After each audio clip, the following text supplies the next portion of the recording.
Hey Vinyl community, it's David Michael here. I'm back already. I apologize if it's too many videos. I don't want to overload YouTube with my handsome face. It's 8:30 in the morning. I just got off work and I figured, as always, like I always seem to say, if I don't film the video now, I know it's going to get left for probably till next week, and I wanted to kind of knock this one out today while I have time. So cheers everyone, good morning. I realized by posting an unboxing video already that it's kind of contrary to my last video. And if you've seen that one, you'll know what I'm talking about. But I will preface this video by saying this was pre-ordered and paid for in, I believe, late October, early November. And it only just showed up today, or yesterday, sorry.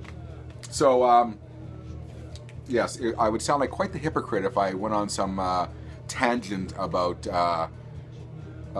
being possibly adversely influenced into buying too much vinyl. And then a couple days later, I posted another fucking video of an unboxing, right? So, like I said, this was bought and paid for months ago, and I just got it in. So, I'm 99.9% sure I know what this is. So, let's do the unboxing. And if I seem kind of, like I said, a little bit, I don't know, I feel a little bit energetic for having not slept for, I don't know how long now. So, I'm sorry if I'm coming across like a bit of an idiot. So, knife, shipment. So if this is the album, I think it is. It might be because it's the only one I kind of have. It's outstanding from all my previous orders. I might bore you with this, kind of the history of this album and why I like this album, and a lot of people don't. So let's do the unboxing now. It's cut open. Address is blocked out in case anyone wants to come over and challenge me to a fist fight. It could happen.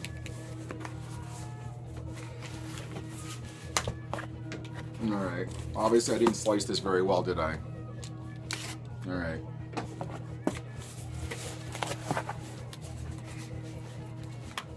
And we're going to start with the receipt. Yes, it is the album I thought it was. Alright, so this is an album I've wanted since, on vinyl, since probably the early 90s. I've had different variations of the CD of this, and I have the deluxe CD version of it. I've only seen this in person once on vinyl, and that was at a local store actually not too long ago, but they had $60 price tag on it. No, I'm not paying $60 for this album. So when the reissues of this band was recently announced, and the pre-order price was like $19.99, it's a no-brainer, so I was very excited. I wasn't so excited about having to wait a few months for it, because I kept on getting emails from the supplier that we're waiting on stock, we're waiting on stock, we're waiting on stock. So having said that, I'll shut my fat...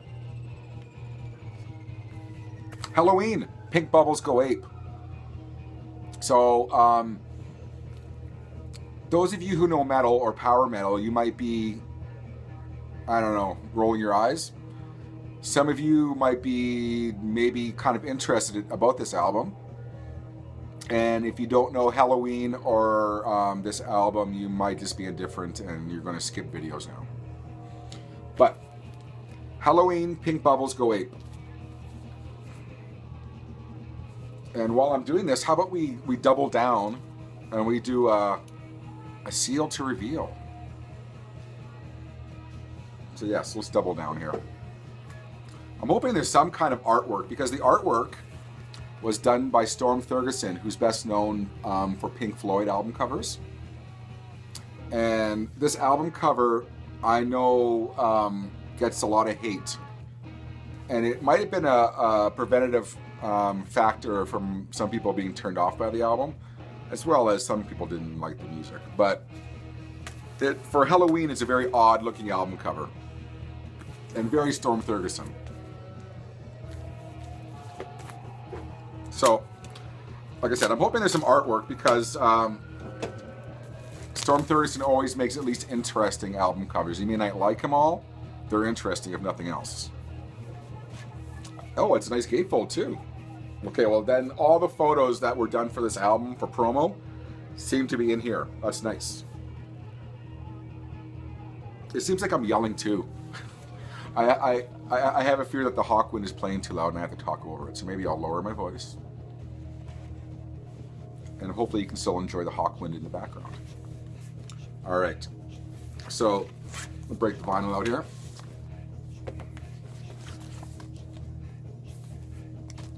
Nice printed inner sleeve. And there we go.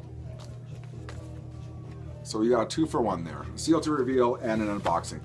So I want to talk about this album really quickly. I'm a big fan of this album.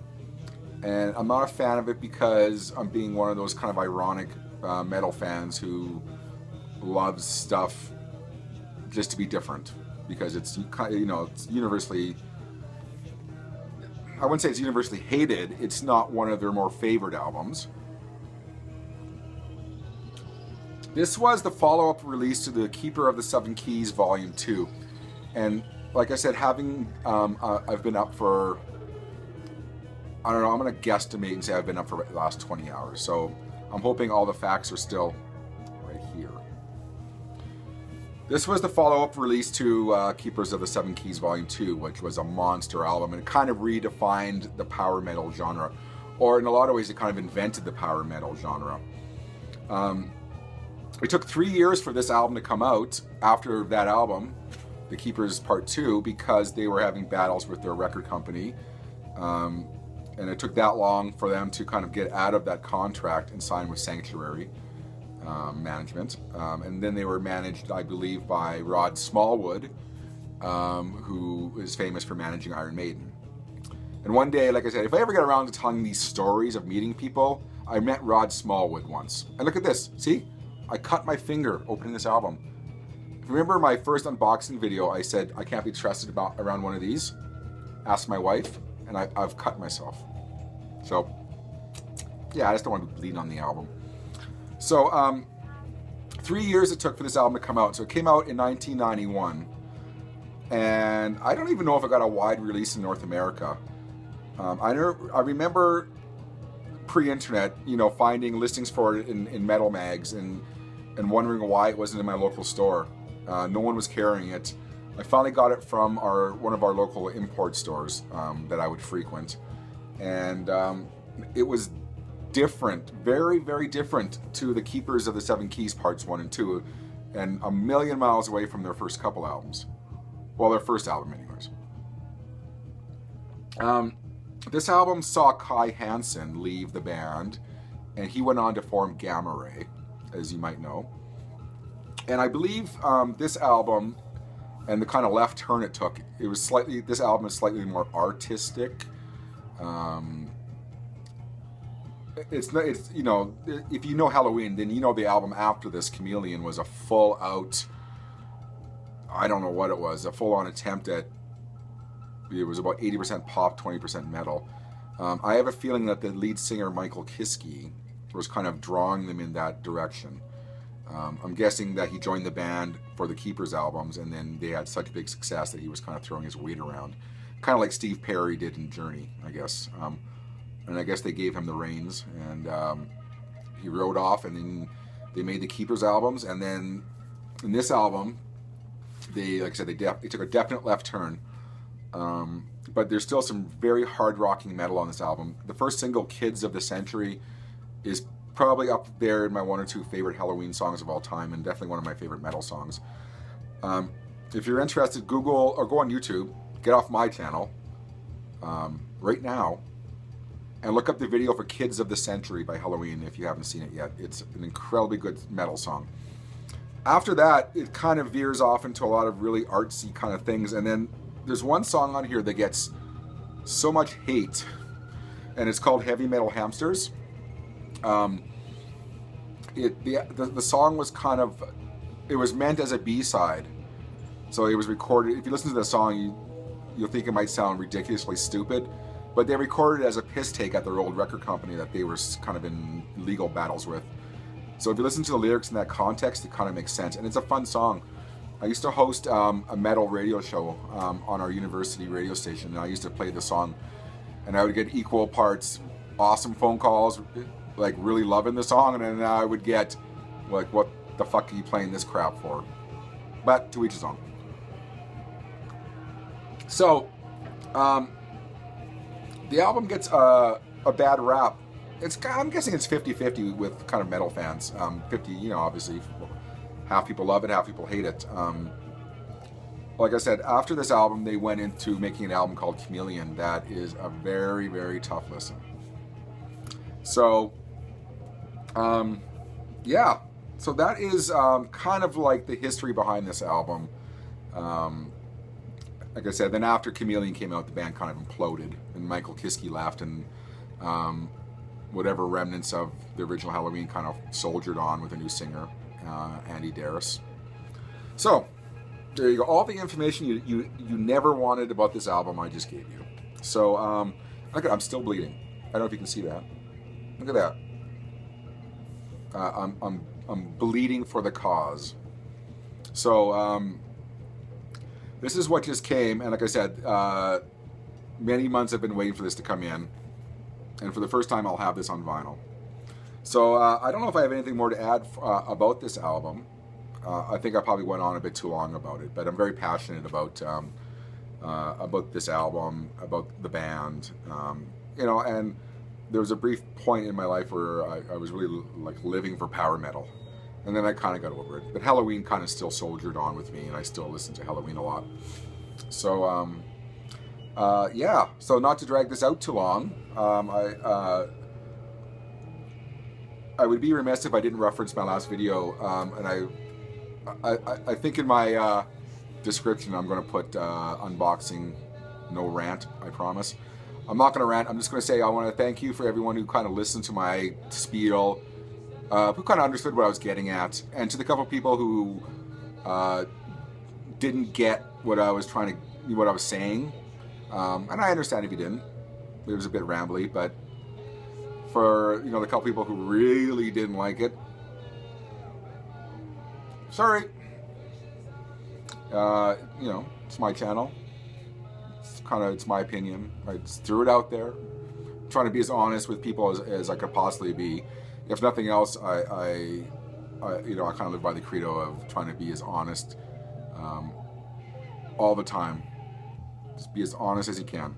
So, to that extent, I hope you all were understanding what I was kind of getting at, because I don't rehearse these videos. So once I click the camera on, it's just kind of so. I know some people they got the fancy screens and the fancy screen cap to suck you into watching their videos, and they got 1,001 edits, and yeah. So I just kind of turn the camera on and film, like a lot of you do. So there you go. So once again, good morning and cheers, everyone.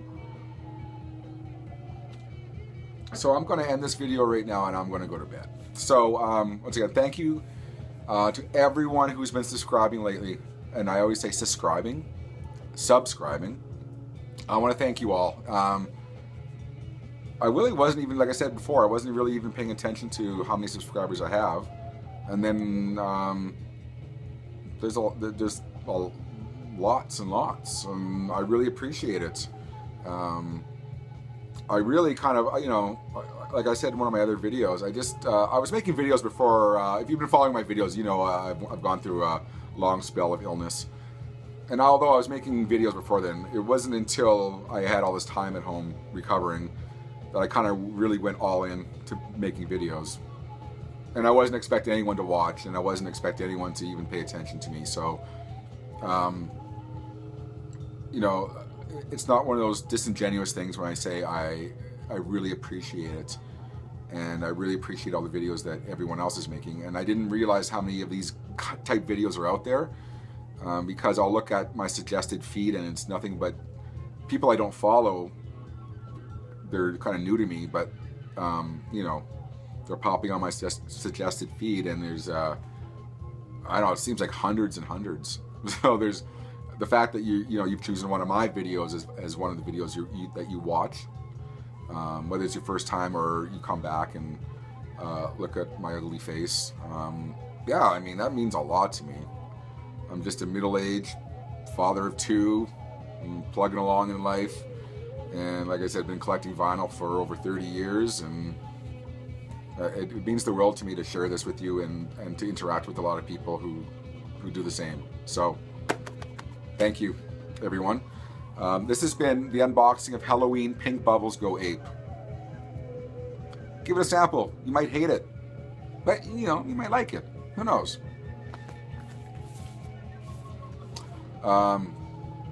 This has been David Michael from the Vinyl Community, and I wish you all a good weekend, and I'll see you soon. Bye-bye.